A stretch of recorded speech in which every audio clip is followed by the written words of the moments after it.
Hello and welcome to the JAGR Roundtable Podcast, the show where we talk about Dungeons and Dragons and the adventures of our heroes on Team JAGR. I am your host, DM, TonyTheDudeTV. Today, I am joined by my fellow players, Lilith, aka Glacia Song Schnee, royalty of Menagerie. Let's hear it for our good old pal. How you doing, old friend? How you doing, buddy? How's it going? How you do? Oh wait, hold up. There we go. How you doing? I was about to say, welcome to the podcast. How you doing today? I'm great. I'm doing good. So I just I've been kind of, I'm tired, but I also said we've had a crazy few sessions recently. Yeah. It's been a wild ride. Hello. Tony, the camera's not there, by the way. Oh no, it switched. I'm sorry. Who did it? Chris fucked it up. It was Chris. Sorry. Fucking dickhead. Don't blame me for this. Yes. I have to fix it. I'm fixing it. Technical difficulties. There she is. There we go. I got it. Good old Buckshot fixed it. Don't worry, guys. Totally fine. What's up? Hello. Now you can see me. Hello. Hello. Well, remember, for those of us who are new, tell us a little bit about Glacia. Who it is? Who are you? Glacia Song Schnee is an Arctic fox faunus who spent most of her life in Menagerie and within the White Fang. Her and her mother had fled the White Fang after her father had been murdered by Adam. As least to her knowledge, was killed by Adam. She and her mother had fled the White Fang to Atlas. Lo and behold, her mother and her had met Winter Schnee in Atlas. Come up to where we are now. She is now the daughter, the stepdaughter, I would just say, of Winter Schnee, and she is the blood daughter of Regalia Song Schnee, which now are married.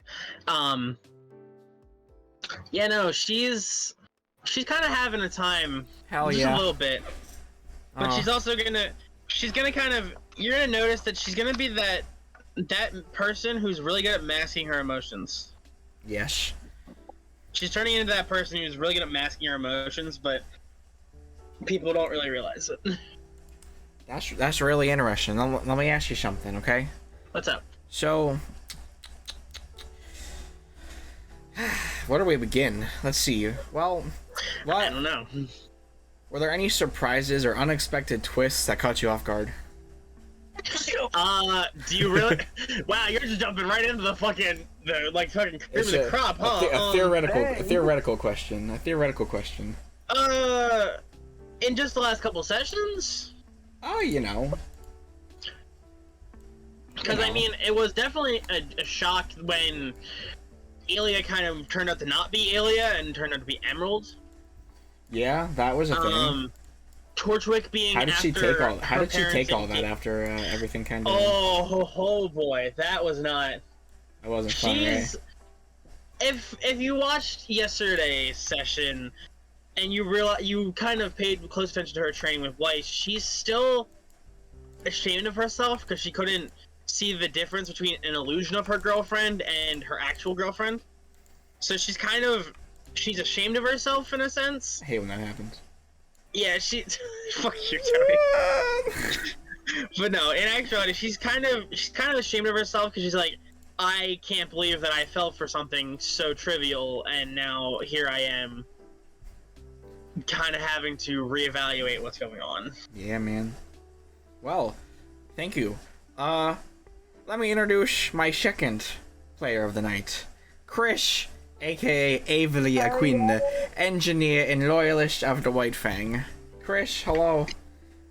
Hello. Welcome, Avery. Sorry for my current appearance. Technical difficulties. Technical difficulties. That actually is Avery, though. That's actually some crazy Avery. That's some Avery lore there. Want to tell us a little bit about that? Who that? Who this? Who you?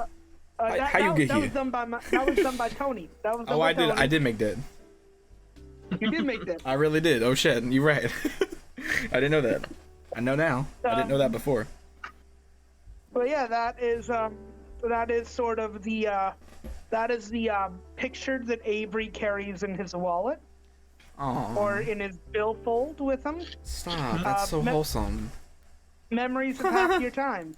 Wow. Even though his parents treated him like a workhorse and treated her like dirt, he still had fond memories of being with her, being a family. Damn. Even if it was just him, her, and Clara. For real. Now Clara was the mom. Who Clara? Wait, who this? His youngest sister. Lore. All right. Clara is the baby sister. Add this to the lore.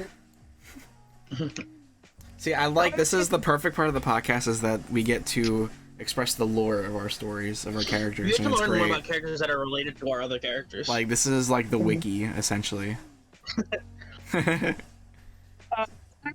Avery's blood sister by blood. Oh shit! But she, and presumably he died in the fire because she was a baby when the fire happened. Rip. And when I refer to a fire, I refer to big explosion. Basically, his family home was burnt down because his family was indebted to Little Miss Maybell. Malachi. Dude, he fucks that up so much. Where did you get Maybell from? Maybell. Where did you get Maybell from? I don't know, Little Miss Malachi. And she sent... We literally talked to the Malachi twins yesterday! She sent a bunch of goons to burn down their house. Oh no, not the house. Not the house! Not the place of living. Oh. So, that was definitely just a fucking blaster shot. Here we go. There you are. Pretty much, right? That was the day that he really lost everything. Damn. And basically finding his sister was something that sort of finding his long lost sister was it threw him for a major loop because he didn't think that he was going to be able to find her. Yeah, well that's actually kind of so did your character's backstory come into play and or your personal goals come into play during the session both last time and from the time before? I mean, yeah, I was not prepared for an appearance of his sister. Well, because in the original timeline never happened, right? And so we're starting to learn that this timeline... The only people in the timeline who have met, like our normal timeline that have met Neo, well, one of them is Mavis. True. Because she and Roman were working with the Bronwyn tribe. Yes, that's right. Well, because remember, if you remember in Atlas, Mavis had left school and took up training with the Bronwyn tribe instead. That's true. Because what's it called? You also, I think, in the original timeline, for years the Bronwyn tribe and the White Fang were at war with one another. Yeah. So, and things have vastly changed since Raven wasn't exactly on that. Like she had a young one she had to kind of look after. So things have also changed in that realm in a way, somewhat a bit too. I also realized we gotta think about how it kind of changes things for fucking Mavis too. Mm-hmm. There's actually there's actually a really good cameo for Mavis that's coming up soon. Cause she is still Raven's daughter.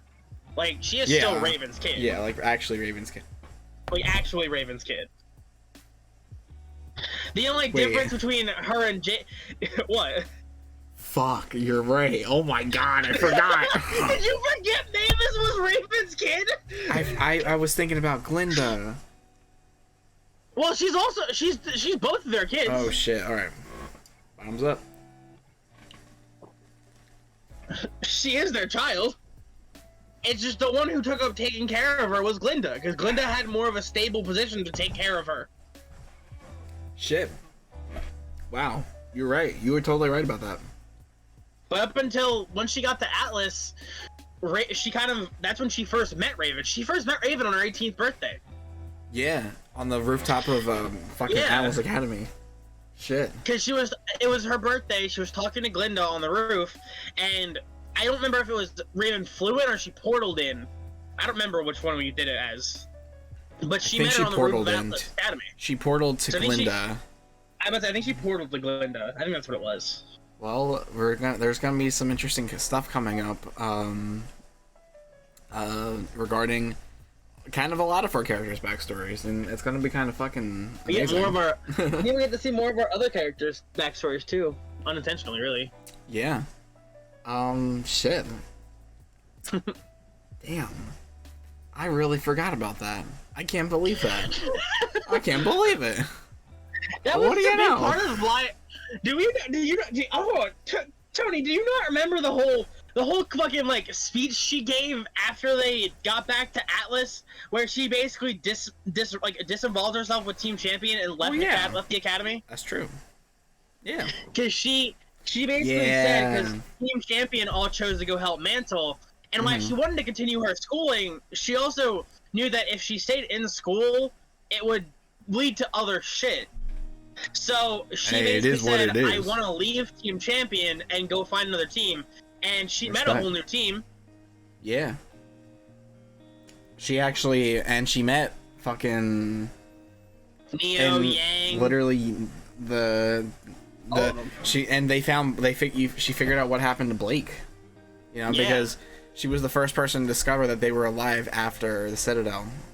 Yeah, after everything that happened with the White Fang. Shit. You fucking believe how long ago that was? It's a long ass time we ago. really need to redo that, man. We really need to fucking revamp that. I want to do that so bad. Well, we gotta play up. We'll play up to it, you know? Like, I'm so get through a year pretty quickly. Yeah. I think we could. Yeah. Only 70 more episodes ago. She also, she also partially has... I think I told you, there's a whole story which is actually kind of funny. Is since her and Yang are both siblings, they're both half sisters because they both have Raven as a mother. They're half siblings. Yeah. So the funny thing is, Yang was fated to meet Blake. Mavis is fated to meet Blake's sister. Yeah. That I also happen to make, which her name is Kuroka. If you remember when we were at our last fight, we had an ending fight in Atlas. It was between Carter Locke and Mavis Goodwitch. Because the whole thing was because you remember his eyes lit up red with the SAO like they turned they activated the chip because like most of the military personnel in Atlas all had these implants like from when they enlisted. They were given Elysian fucking not knowing that shit was rigged, but damn, like Order 66. Funny enough that I really wish we streamed the fucking Atlas Venture because it would make more sense. Something about Kuroka. Kuroka's semblance is, if anyone's watched the anime Data Live, Kurumi Tokisaki, her angel is called Zafkiel, and it has a lot to do with time. So what Kurumi's thing is she takes her own time to use time and like kind of fight in general. Yeah. But Kuroka uses her own time as well, but instead of getting time back from humans and having to kill humans to get time like Kurumi does, she kills Grimm and gets more time. Oh. And that's what's up. What had happened that's right, because if she kills people, doesn't she get more time by killing real people? She gets even more time than she would by killing Grimm, but she still gets time from killing Grimm. Wow. That's crazy. But she doesn't like killing people. She's never been someone to kill people. The only person she's ever had the pure fuel to go kill was Adam after she learned that he did something to her sister. That's the only time she's ever had the pure instinct to want to kill. She's never once wanted to kill in her actual life that she's going through. Yeah. She's only fought Grimm. She's kind of like, you know what she is? Ice Queendom. She's a Nightmare Hunter. Oh yeah, that makes sense. Kuroka's a Nightmare Hunter. Yeah, so I forgot about that. That's her way of killing more Grimm. Shion, that's right. I was thinking Kion from Flash. Yeah, she helps out Shion a lot, and Shion they have a kind of, I don't know, how old was Shion? Do we know? I want to say, I mean, she seemed experienced. She was an experienced fighter. She seemed like really experienced. I'm gonna look it up. I'll look it up too. Shion, Ruby, Ice Queendom. Shion.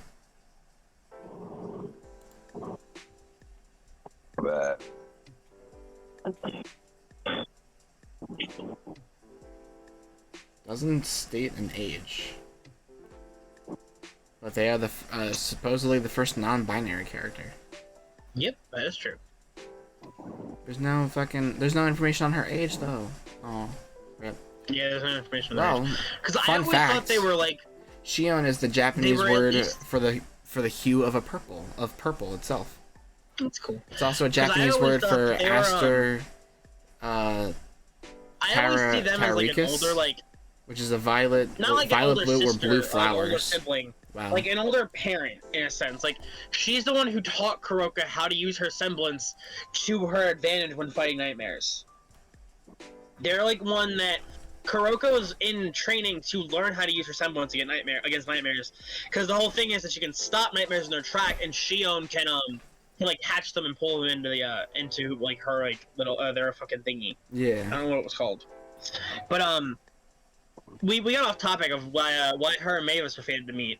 This is completely off topic of Jaeger, but her and Mavis are fated to meet because while Kuroka has the more of like the of Zafkiel within her, because her original semblance was just Shadow, because she was Blake's sister. Yeah. So she had the same semblance Blake did, but one day she had kind of took in like what they call it in. I was trying to think of something different to call it in our like on our Ruby timeline, but in Data Live they call them Saphira crystals, which is like how you a spirit gets their angel. Yeah. Or like how a human becomes a spirit. So they actually like become the spirit. Yeah. Why? Well, I don't know why. I'm asking it's like a rhetorical question, but. Oh, okay. But no. So while Kuroka has most of the crystal within her, part of that crystal kind of went out and seeked out Mavis to kind of make it so once they connect and like once they meet, they are. That crystal becomes whole. So Mavis will go back to having her original semblance, and then Kuroka gets her full access. You know what just made me think about? It made me think about how at some point Kuroka,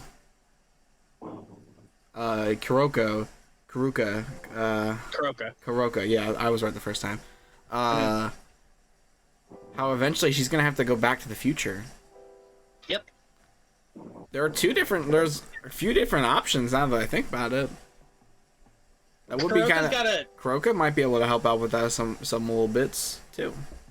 Kuroka's actually gonna be one of the people. Like, if we take our Artemis timeline into account, she might be the person that Team Artemis has to seek out or like the NPCs of Team Artemis, like the excess members of Team Artemis, have to seek out because of how her semblance works.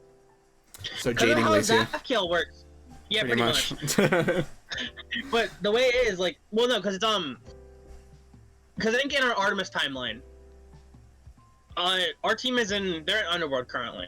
Yeah. So like the actual like extras of Team Artemis, like Xenon, like Magenta, Ilya. Cora, all of them. Ilya, like they're all gonna have to find and go seek out. Washington. Yeah, they're all gonna have to find and seek out Blake, Kuroka, Yang, probably Weiss, he has like Autumn, she has a Crow. way to see back into the past, and like she's a bunch of different powers with Zafkiel. She has a lot of different things. Like if she finds something that connects to Team Artemis, Team like Gold. when they were taken, she can basically it's actually funny. Kirby does it in Data Life. Yeah, I did. Kirby does it in Data Life. So what she does is she'll put it next to her, like put the item next to herself, and then put her use her semblance, and she can shoot it, and whatever memories that item has that's in her hand will go right into her mind. Oh, no Like, shit. she'll see the memories. It's like, yeah, that's cool. That's pretty cool. I like that. Dude, Zafkiel is probably the only ever anime power that I've ever looked this far into. Damn, that's what's up. And it's because of how obsessed I am with Kurumi Tokisaki. I think we lost Chris, but... No, he muted himself. Oh, okay. Okay. But, Zafkiel is, like, the one power I've looked so far into. I wish I knew what that was. Like, because you've seen more, in terms of anime, I was gonna say, in terms of animes, you've seen way more than I have. Like, you like, in a short time of, like, it started with Ruby, me and you watched that together. Yeah. Me and you watched when we Ruby weren't together, supposed and to. then- Yeah, right. Oh no. The fuck? Yeah, that's right. But us watching Ruby together The fuck? went from Was just shit? that to me spiraling into the anime like heaven and hell, which I have no regrets of doing. And then I'm just like, yeah, I'm still rewatching Ruby again. I finished Sword Art. Ruby, SAO. I watched Ice Queendom. I've been watching Ruby recently. We gotta watch Ice Queendom, homie. I know I need to watch Ice Queendom. It's on my list. No, Fair it's enough. funny. I actually really had an idea of like basically having a character like in Underworld. So Chris knows the show, knows the anime that because I had him start watching. I got him to put it on his list, and I think he finished it. I haven't gotten to finish season 2 yet because I have been busy. But it's called Bofuri. I don't want to get hurt, so I'll max out my defense. And the whole premise of the story of the show is that Maple, the main character, has never put a single point into anything else other than her defense and her vitality. Other than her vitality, she has never put anything else in anything else anywhere. So she's like up. Not because of her pets. The reason she's OP is because she got eaten by a dragon, and instead of freaking out, and then ate her way out of a dragon. A dragon? She ate the dragon from the inside out. It's because she gets so many power, like so many like abilities on. Yeah, no. Yeah, you can do she that. literally got eaten. How do you do that? She got eaten by a dragon. And No. the thing was, her poison resist was so high, and her defense was so high that even the dragon eating her couldn't kill her. So she just said, "You know what? I'm gonna eat it." No shit. She just said, "Gum." She just started biting their fucking. It was a fucking Hydra. Like, was it like big? She had to eat the whole thing? In the newer season, she literally got skills specifically to make the stuff she eats taste better. Yeah, it's fucking great. Wait, so she got chomper? She got big chompers then? No, she's just a normal girl. She's just in a normal, game. But she can just eat shit. She's just a normal girl in a VR game, yeah. How does she eat? How does she? Where does it all go? I don't know. That is still unknown. It's news to me. Shit. We're also getting way off topic of what we thought we were doing, but it's I fine. don't know. But I was really tempted to put a character in Underworld that was very similar to Maple. Just instead of having her all her level ups and like all her like extra strength in her defense, she was just super fucking fast and no one can catch her. For real. No shit. Like Speed, like Jade. Like yeah, like Jade, but like the thing is, she doesn't have lightning. She was just naturally with the way she like used the Underworld system, she was just super fucking fast. no shit. That's cool as fuck. Who are you referring to in Underworld? No one, the character I was gonna make. I don't have her there anymore. I'm not gonna do it anymore. But she was she's gonna be very fucking fast. She's gonna be basically Maple. But if she instead of putting all her stat points into defense, put all of them into agility. Yo, she's gonna be cracked. Yeah. I'm ready. That was also a what if character I was gonna make too. What if? What if? You know? Well, let me ask you both a question. Did y'all feel like your characters had a chance to shine? Yes. All right. I mean, Glacia literally got to basically turn into a god for a little bit, and got to use reveal the fact that her sister's dead, but also still in her mind. Yeah. She also met she met Santa. Yeah. She met Big Nicholas. Oh yeah, she's also another like little mini crossover. If anyone Chris knows because I told him about it. Wrong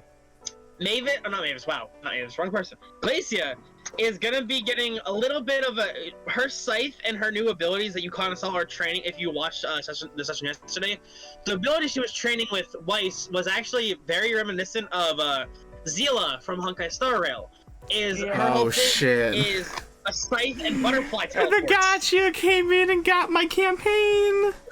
Oh no, Tony, it already got into your campaign, Clara. The character Clara. I hope you realize, Tony. Oh no.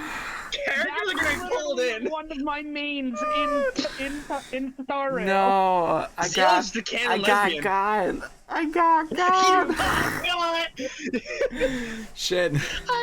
God damn it. Yeah, but no, This weeb shit. Speaking. God damn it. Bitch! I'm playing. It was a I'm joke. about to say, bitch! You can't call me. We're all weebs here. Don't try that shit. We're all weebs here. Hey, don't worry about it. We're all weebs here. Oh shit. Oh no. Yeah, the gacha kind of just you didn't realize the Alright, gacha so pulled in your alright, fucking D&D alright. Now let campaign. me ask y'all something. Who What's up? brought in the Genshin character? Let me know. No one actually, Tell me right now. Who did it? We both know a Honkai character. Chris? Chris? What'd you do? I did not. I honestly, the only characters who I really know of in Honkai are Sino Genshin. and Hida. Because I mean, are my two, do you want me to bring in Genshin characters? I can find a way to. Well, if you do that, I will bring in Paimon. Honestly, I wouldn't be opposed to that. I fucking love Paimon. Paimon's amazing. Paimon is the best travel companion. Paimon! Paimon is best travel companion. Tony? No, she's emergency rations. No! I get that Yes. joke because I get it. I was there. I experienced that joke. Paimon is the best travel companion. I fit in now. I know the joke. I mean, listen, Tony, if you want me to bring in a Genshin, like something from Genshin, Oh lord. do you want me to make Glacie be able to pull a sword out of her tits? Because I could do that. I'm good. What? I'll pass on titty swords. I'll pass on titty swords until. Have you never paid Listen, attention to Ryan's maybe burst when I use it? maybe if like No. you get to level Ryan's burst 20. Literally pulls out a sword from her chest and just uses that. Well, instead. I'm gonna declare that a legendary item that you get at level 20. Hey yo! So we'll get there, and then the legendary titty sword is the max rank weapon. I mean, That's the end of the battle pass weapon. that's You've my got final weapon 12 for my months. rogue. You've got 12 months. You got 12 months. That's how long that'll be the next season. I don't know, maybe. I mean, I got like 12 days left of the battle pass for Honkai, and I'm almost done it. I mean, Alexa, but no, in reality, How if long you, does I will, a battle pass of Fortnite last? 3 months. Oh, 3 months, yeah. Oh shit, that's a Sometimes only lasts a month. 2 months. Lil, you got 2 months. Really? Yeah, 2 months to finish the battle pass. She told me I got 2 months. Tony, don't do that to me. 'Cause I will find every way to fucking have Glacia grinding out fucking experience. I will have her fighting in every which fucking way. I don't think you understand. Glacia will be level 20 while everyone else is level fucking 7. I don't care. I will find a way. Let's catch up to the normal timeline, at least, and then maybe like volume 1 titty sword. Maybe they'll make it into the comic book. I mean, Titty sword. in actuality, I could find a way to bring Genshin characters into it. Like, Oh, and fuck. I was joking with Wow. Raiden's burst, but I could genuinely find a way. Shit. Okay. That's fucking Will, funny. all I'm you need to do sorry. is give me like two hours, and I can easily put a Genshin ability or character into D&D. I could probably do it too. Chris, But I'm the mid-maxer. I got a question Yeah, for you. not fair, but Okay. Were there any moments, tension or conflict, between party members or NPCs within the story? How did Avery handle them?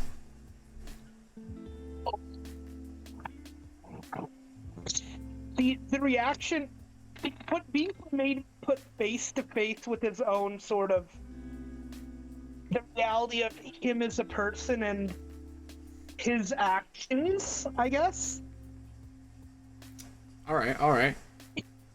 Like being forced to look at like his past self, or at least himself from a different like timeline, and seeing his how he sort of messed up.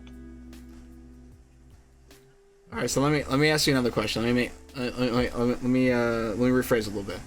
Were there any moral or ethical dilemmas that Avery faced, especially last session around Adam? Because we had a fucking the two of them had a deep conversation, pretty much. It was intense too. Yeah. Avery is very much like on the edge of like he's seeing the ideals that he has being sort of lost in the machine of the White Fang, and now he's sort of like the fact that it's like it doesn't seem like he's going to be able to do the things that he wants to accomplish within the White Fang, as well as it seems that the White Fang is just killing for killing's sake at this point, and with now working with this self-proclaimed witch, he's having a lot of conflicting emotions about whether or not to continue to follow the White Fang. He is still gonna go and complete his mission. Whether that information is then given to the White Fang is a different story. All right.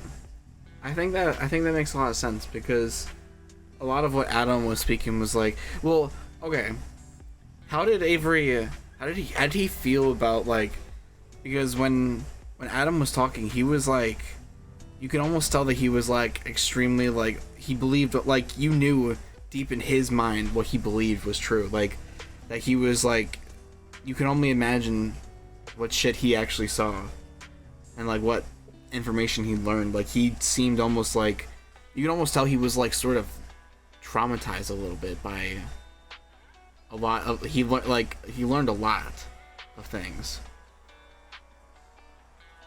Yeah. Like, how did he feel? How did he take any of that? He was worried about the, like, what Adam saw. Mm-hmm. Because it affected him in a way that's sort of changing Adam. It's sort of changing Adam from the person that he knew growing up to a sort of like obsessed person. Obsessed? Obsessed.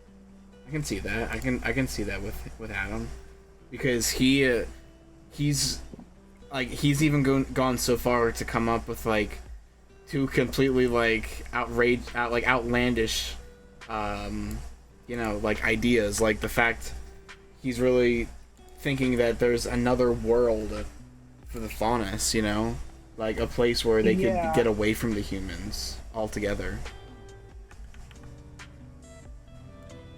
It was concerning because it sounded less and less like Adam and more like the ravings of a madman.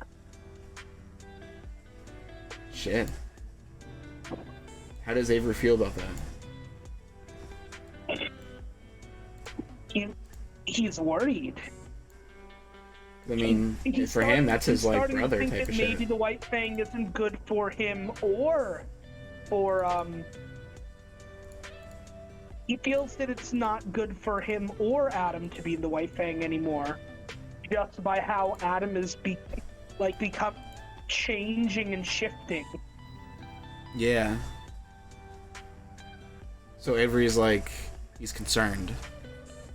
Yes. Deeply concerned for his brother. Fuck.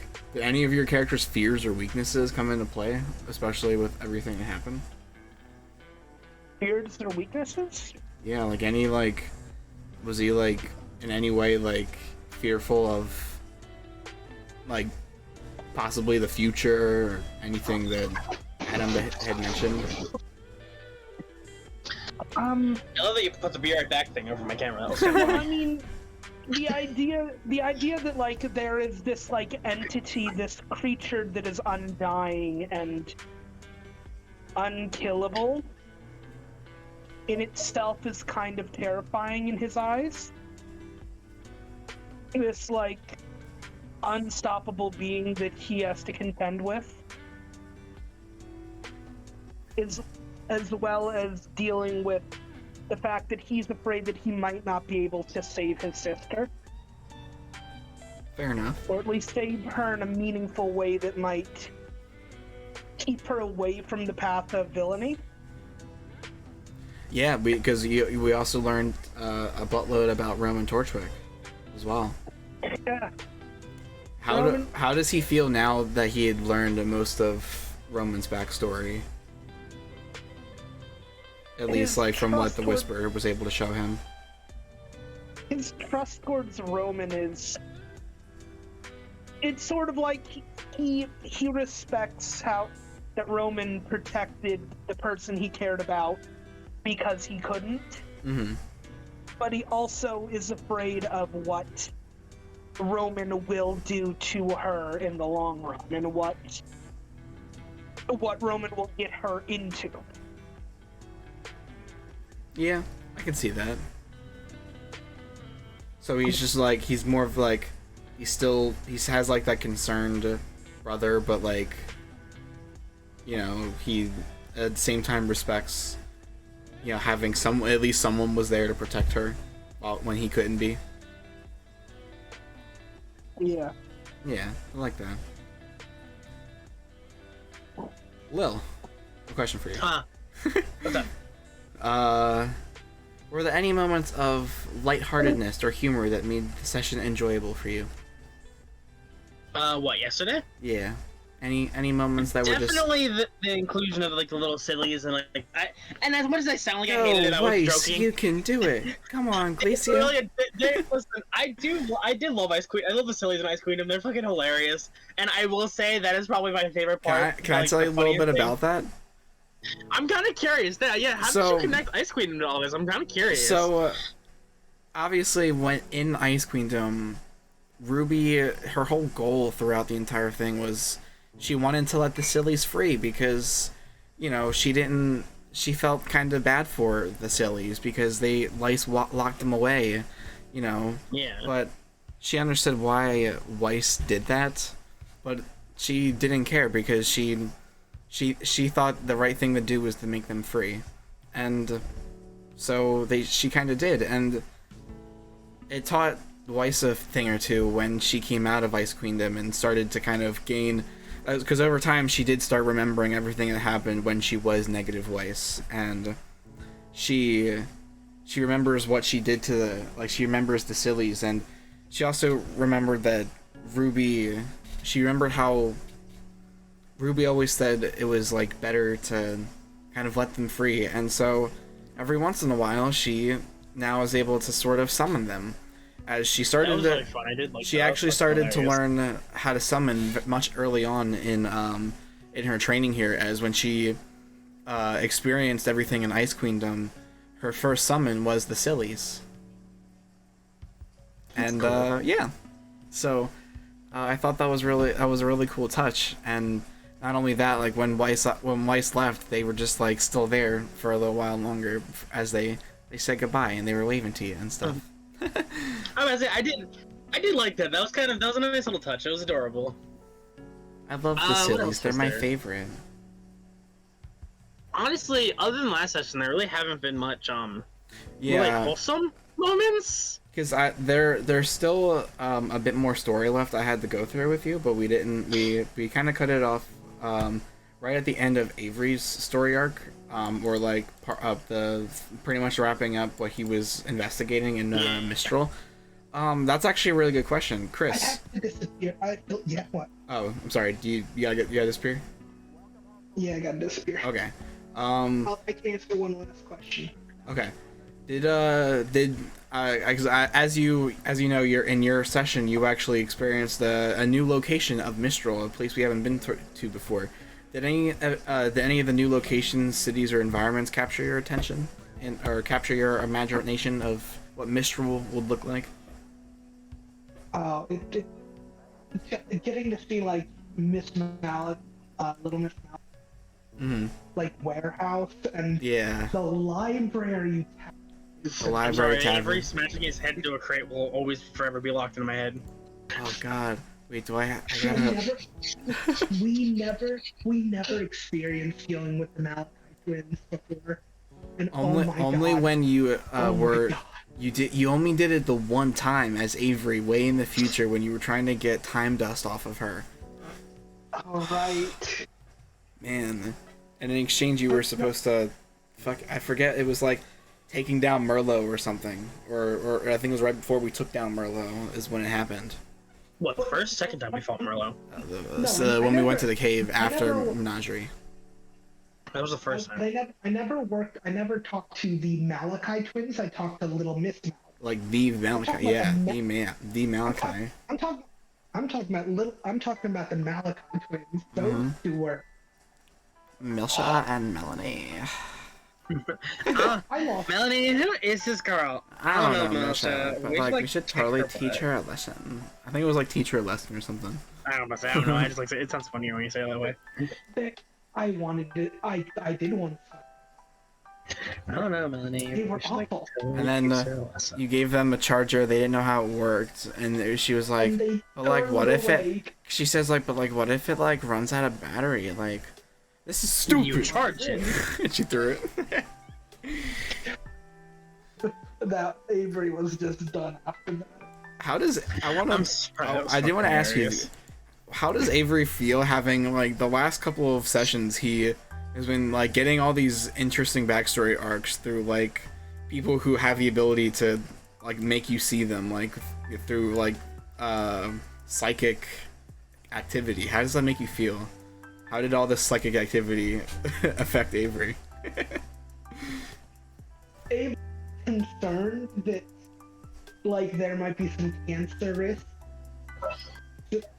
There might be some cancer risks. Because it honestly, to him, it feels like he's going through like he's getting like 20 CAT scans at the same time. Yeah. Right now that I think about it. Like microwaves, emitters and shit. Like. Yeah. Damn, he's gonna get his brain like fried like they would have been SAO. Because then what's it called? She was like, sorry, that was like a 40-minute like documentary, so sorry about that. It's like she's like, yeah, come back tomorrow, I'll give you more information. I'm just really burned out. She's like, why did you watch all that? You could have paused it, you know? Could have paused that shit. Take a break. No fucking way. I'm sorry. I'm sitting. My Genshin's open right now, right? Oh no. And when you have Genshin open, you can just have like people can randomly request to join your world. You wanna know who just requested to join my fucking world? Who? Fucking Ozpin! Ozpin? Someone named themselves Ozpin! That was just random! I'm just sitting here because I left out my team setup. Chris? And I was like, no, I thought it was too late! No, Ozpin! I'm not playing it, otherwise you hear the game though I was playing. I'm not actually playing right now. Fuck, Ozpin! I'm not letting them join my world and go take all my shit in my world. Well, motherfucker, like a million years old, he gonna reincarnate anyway. You ain't gonna win. He gonna come back in another body anyway. No, hold on, wait. I'm curious. If I go to co-op mode, is he there? Wait a minute. Now I'm curious. That's fucking funny. That's funny. Well, it was just fucking really weird, awkwardly timed, but you know what? Shit. Well, I gotta go, because it's late. Alright. Chris, thank you for joining us on the podcast tonight, buddy. Night stream. Night, everybody. We'll see you later, Chris. See ya. Alright. Lil, let me fix you real quick. Let me fix you real quick.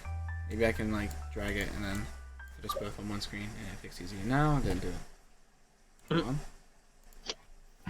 It's like, it's unfortunate that I had to use Discord, but it is what it is. Discord's, like, always wonky with the webcam. It's the best we got. It's Discord webcam, so it's not the greatest. What on fucking God's creation have I done? Hold on. What did you do? I'm watching this. I'm trying to fix it. Really hard. You got this. Go, Tony. You can fix do it. Go. Come on, Tony. You can do it.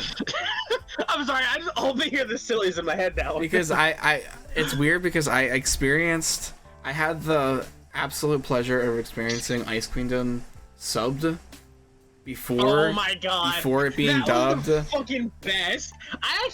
I'm not gonna lie. As much as I do want to watch it all dubbed, I don't think Ice Queendom. I loved it, but I think it's something you can really only watch one way or the other, and probably at least for me. I mean, I was only able to watch it all the way through subbed. What was great about subbed, watching that first was, for me at least, when I read something that's always like when I'm watching something that's subbed, I get distracted between looking at the visuals and the dialogue that's on the screen. You have to look at the visuals. And it almost makes the dubbed version like the version where I get to just see everything visually, and like I've already heard everything. I've already heard all the dialogue from. Obviously having already seen it, but what's really interesting about having seen, like, what I love the most about that. I think my favorite part about watching something subbed and then watching it dubbed actually is one, hearing kind of how they translate things. It's kind of interesting because sometimes like it's not on point exactly. Yeah. But kind of realizing how they translate it is kind of interesting. You know what's like really, some words in Japanese what I was able to do are longer than they are. What I was able to do was that, having watched the subbed version, after the dub came out and I started watching the dub all the way through, because like I said, having like watched the subbed, I saw all the dialogue. I knew like pretty much what the script for the show was, right? And trying to compare what the lines were in the subbed versus the dubbed, very different. Like, they're not exactly the same, but they're very, very similar. Well, that's gonna be there are actually a few lines. There's actually a few lines in the subbed version that I prefer to better. And I remember, like, every time I watch the sub version, I hear, like, I'm like, damn, I know exactly what the line was from the subbed version that I really like the most, but. Yeah, it's that's the thing. That's one of the reasons like a lot of people don't like. There's the whole like, you know, like there's the whole like watch sub versus dub argument. Yeah. Which in my opinion is the dumbest shit in the fucking world. Like, listen, the anime community is an anime community for a reason. We all want to watch what we want to watch. We're not gonna, one person's not gonna want to watch sub. They want to watch dub. It's a whole situation. Yeah. But that's one like argument that gets thrown around in that like whole argument. Oh, they didn't translate it right, or like, it's not word for word. I'm like, dude. You try, even like the best American translators, like Japanese from like translators in like the kind of like in the kind of the field of translation and voice acting. Yeah. Most of them are American, but they just do have some like they know how to speak Japanese. Yeah. So they're not gonna just their translations aren't gonna be perfect. You know what I mean? Mm-hmm. Like it's real. I find it just like. I love being able to. I love having that, like that feature, of like I know what the like I always think about the subbed version every time I watch Ice Queen because I remember the different dialogues that I found really amazing. Like there was the scene where, it's in Ice Queen, like when they're already in the dream, and it's when Ruby gets infected and she's in like the bunk beds with Weiss, and. When Weiss says that she when she says I've never met anyone more lonely than me, and then she said like I didn't like this. I really disliked this line because it just was like really weird to me. It was when Ruby had said, "Why are you saying I'm lonely?" Because it just like it felt really weird because I know because I can't recall it off my head right now, but I do remember what the sub dialogue was, and it was just like it was just there were some more perfect line responses in some of the subbed that I liked better. Oh yeah, no. And when definitely that's the thing, because conversations in Japanese are a lot different from conversations in American in English. It's because sentences in Japanese are actually they have a chance to be either really like a lot longer or a lot shorter. Mm-hmm. You know what I mean? Like sometimes they'll be like you'll see a line or like a line that goes on for like the entire page in Japanese, but then when they translate it, it only goes on for it goes on a lot like shorter. You know what I mean? Yeah. And that like line will go a lot shorter, but it's because the way they have to translate it, they're trying to translate it so the person doesn't have to say too much or like anything extra. Yeah, that makes sense. Like they sum it up pretty much. Yeah. Like they make it like almost like a how would you call it? Like an abridged version of some of the lines. Kind of. Sort of. Like on certain ones that like are longer in Japanese that are not as long in English. Like I could say it in like 2 lines versus Japanese it's like 4 or which something. Is like 5 or 6. Yeah. So Lil, before we end tonight's stream, I would like to read you the journal entries of Jade Rose from the Mysteries of the Speedforce, written by Jade Rose. Copyrighted and Right by Jade Rose. Summer Rose. Patented. Approved by Summer Rose. Approved by Summer Rose. Journal entry 1. Dear Journal, it's been an incredible few months since I began my studies on the Speedforce and my speedster abilities. The more I delve into its mysteries, the more I realize the untapped potential within me. My ultimate goal is to navigate my speedster abilities with precision, control, harnessing the Speedforce to its fullest extent. And recently I've encountered someone who might be the missing piece in my journey. Her name is Misha, and she is a fellow speedster. I can't express how grateful I am to have found someone who understands what I'm going through and guided me further along this path. Misha possesses an incredible depth of knowledge about the Speedforce, and her expertise is valuable. Today, Misha shared some fascinating insights about the Speedforce and its connection to our speedster abilities. Her explanations were awe-inspiring, and I hung on to every word. She has an innate understanding of the Speedforce, and I can't help but admire her for it. Beyond our shared passion for speedster powers, there's something about Misha's that draws me in. It's more than just her knowledge, it's her warmth, her infectious laughter, and the way she makes me feel and feel understood. I can't deny that I have strong feelings for her, but I'm not sure how to navigate this newfound connection. Spending time with Misha has become Spending time with Misha has become the highlight of my days. We've delved deeper into our training, testing the limits of our speed, pushing ourselves to new heights. It's exhilarating to have someone by my side who shares my ambitions and is willing to go the distance with me. But it's not just the training, it's the moments in between, the stolen glances, the playful banter, and the genuine care we have for one another. I find myself wanting to be around her all the time, wanting to know everything about her. It scares me, yet it also fills me with a sense of joy and excitement I've never seen or experienced before. The bond between Misha and me continues to grow stronger with each passing day. We've become an unstoppable team, our speeds harmonizing in perfect synchrony. We challenge each other to push our limits, constantly discovering new ways to harness the Speedforce. But it's not just about our powers anymore. Our relationship has deepened. I can't imagine my life without Misha by my side. She brings out the best in me, encouraging me to embrace my true potential and believe in myself with unwavering support. I feel invincible.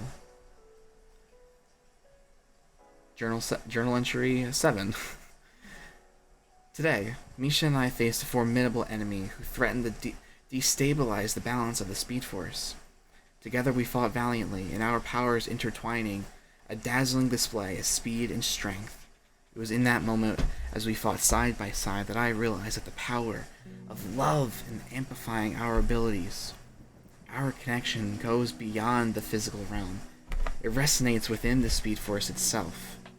We draw strength from each other, our bond propelling us to heights we couldn't have reached alone.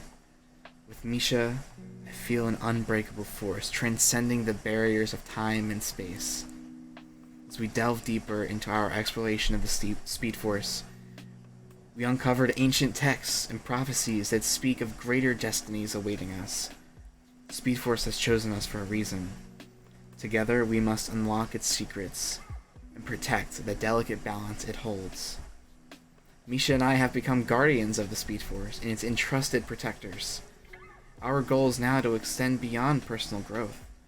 We strive to preserve the Speedforce for the betterment of all speedsters and the world at large. It's a responsibility we embrace with determination and reverence. In the midst of our adventures and challenges, Misha remains my rock. She's my partner in speed, but also my best friend. We share laughter and dreams in the weight of our responsibilities. She understands me in ways no one else ever has. Our relationship is a beacon of light amidst the chaos. No matter how tough the battles, we find solace and strength in each other's arms. I can't help but marvel how love has intertwined with our journey through the Speedforce. enhancing our powers and forging the unbreakable bond. With each passing day, my feelings for Misha continue to grow, consuming my thoughts and filling my heart with warmth. It's as if the world around us fades away when we're together, leaving only the two of us, entwined in a dance of shared laughter and stolen glances. The more time we spend together, the more I discover about Misha's incredible spirit and captivating personality. Her determination to conquer any challenge, her compassionate nature, and her unwavering support for others inspires me deeply. She is a beacon of strength and kindness. But as much as I adore her, a part of me hesitates to reveal the depth of my feelings. What if it complicates things? What if she doesn't feel the same? Oh man. Oh no. I cherish our bond and fear losing it if my confession is met with rejection. Oh no! No. However, there are moments when our eyes meet and I catch a glimpse of something more. A flicker of connection that transcends friendship. It gives hope. And I can't help but wonder if Misha feels the same way. Perhaps, just maybe, there is a chance for something beautiful to blossom between us. This has been the journal entry of Jade Rose. From Dude, her... I hate you because you fucking Life is Strange fucking trauma giving me ass. I fucking hate you. You said my partner is Speed, and my first thought was Max and Chloe looking back and forth like, you're my partner in crime. Chloe's like, yeah, that's alright. As long as you're my partner in time. I want to fucking smack you for that. So you saw where I was going. I like it. Yes. Dude, You can't, Tony, when are you gonna realize you can't get anything Life is Strange past me? You know what? You can't get Life is Strange past me. I'm gonna be real. I thought I was possible. slick with it. You can't get it past me. You are not gonna get it past me. I mean, most of what I had kind of inspired for her was like, it was that encompassing time partner kind of idea. But like the Max and I Chloe didn't immediately. esque. It wasn't Life is Strange wasn't an immediate thought I had about it, but then you the went more back you, and the looked more at it you, and the be more like, the more I shit. think about it, I'm like, oh shit, you're not wrong. Like that's Dude, and what's you up. unintentionally put Life is Strange in there, and I still caught it. Like, because a part of me felt, I feel like a part of me knew a little bit, like, Hold on a second. because all I could think of was Max and Chloe in this situation, because not only were they partners in time, but like literally, she did everything in her power to like go back in time and try and fix things, like to try and save Chloe, and you know, she did literally everything she could to try and save Chloe, and what happened? I still think the right ending, no matter what, is Chloe. I mean, Chloe living. because The right ending. I don't care how many people died. it's like, I don't know what the real canon ending is, but I don't really want to know. I The hope there's not a canon canon ending ending. No, the canon ending is actually Chloe living. Okay, that's good. Because there's Because that's Life is Strange 2, right? Because that's the other story, or at least like, yeah, kind of. because you meet But, David, right? Or is that his name? Yeah, and I haven't played Life is Strange 2, but I know you do meet David at one point, and he has a picture of Max and Chloe has green hair. Mm-hmm. But the real reason it's actually that's the canon ending is if you actually go look into like the books for Life is Strange, like the comics, there's a comic that's called Life is Strange After the Storm. Oh, yeah. And it goes. Well, is off that of not what the happened. DLC? No, that's not DLC. That's like an actual comic. But I thought there was a game called. Oh, that's before the storm. So this is after the storm. Yeah, the oh, comic's called shit. After the Storm. It follows Max and Chloe as they take a trip back into Arcadia Can I Bay buy this? after Is this the a fucking- manga? I think Can I it's a buy comic. this? Oh, I'm gonna buy it. I want it. I'm actually gonna look it up. Hold on. Because now all I can think of is when. Great, because now that we're thinking about what Life is Strange, all I'm thinking about is when Chloe just goes, all right, kiss me now. She's like, wait, what? And you have to make the decision, and like everyone, 99.99% of people like hesitated. Yeah. They're Life is like, I Strange know is I essentially want like to. a comic book series is based on the same game, a video game of the same name, Life is Strange. It's published by Titan Comics and was originally launched November 14th, 2018. Originally a 4-part miniseries, it is now a 23 issues and 5 published volumes. Life is Strange Dust, Life is Strange Waves, Life is Strange Strings, Life is Strange Partners in Time tracks, and Life is Strange Coming Home. Coming Home is like And Coming Home is like the one going back into Arcadia. I'm pretty sure. Damn. But yeah, it's got a whole 20-something issues of just like a comic between the two with Max and Chloe, involving Max and Chloe. Damn. That's why, like, anyone who listen, I don't care what anyone tells you, and it might just be my fucking price field bias coming in. But if anyone tells you the right ending is to kill Chloe, is to have Chloe die, I don't trust them. Man. I genuinely don't. I mean, like, what the fuck was the point? It's like, wow. Because everyone what's lived. the point in having her die? I mean, yeah. It is what it is. But anyway, that's my rant on that. Well, I think that's a perfect place to end the podcast on Life is Strange and the Book of Jade. How did you feel about it? How did you like the Book of Jade? I liked it. It was cool. Yeah. Do you think it deserved its own spin-off show called The Book of Jade? The Book of Jade, bro. It's like how the Book of Boba Fett. Yo, but it's actually good. But it's listen. Actually, I've heard mixed things about Book of Boba Fett.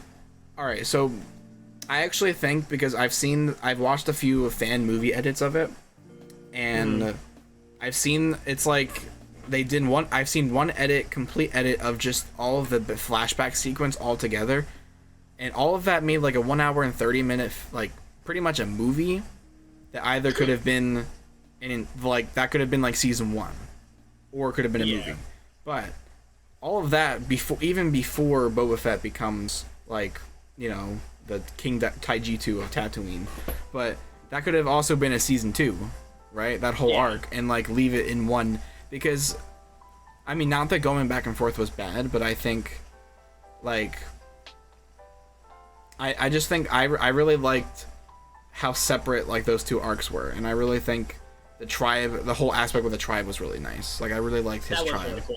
That's part of like, that was probably the coolest bits, was like I really love because then you start to really, like, they almost humanize the Tusken Raiders, because, and if you remember in Mandalorian, when they fought the giant fucking, like, lizard thing, like, in season 2, you notice that not only did all of the Tusken Raiders, they didn't have any, like, distinguishing marks that made them look different than the others.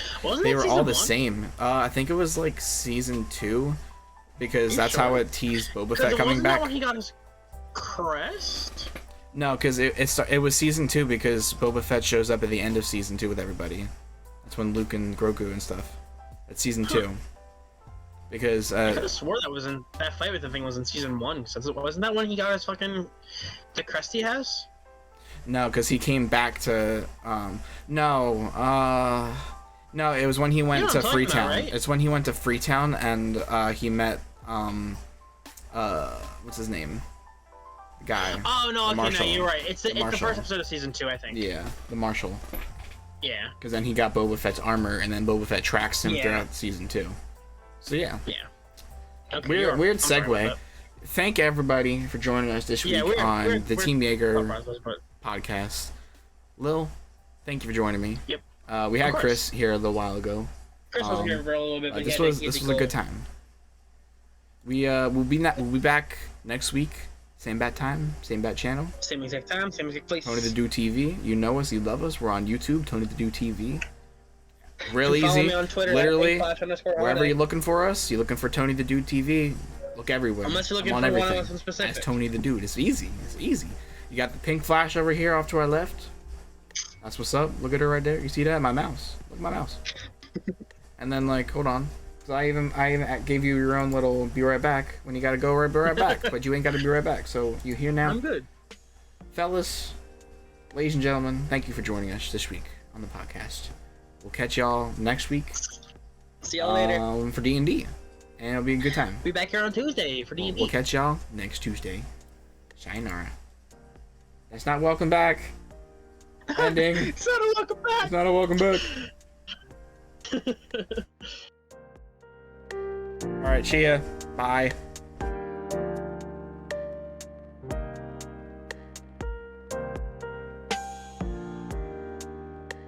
Chicken wings are still up. They look great.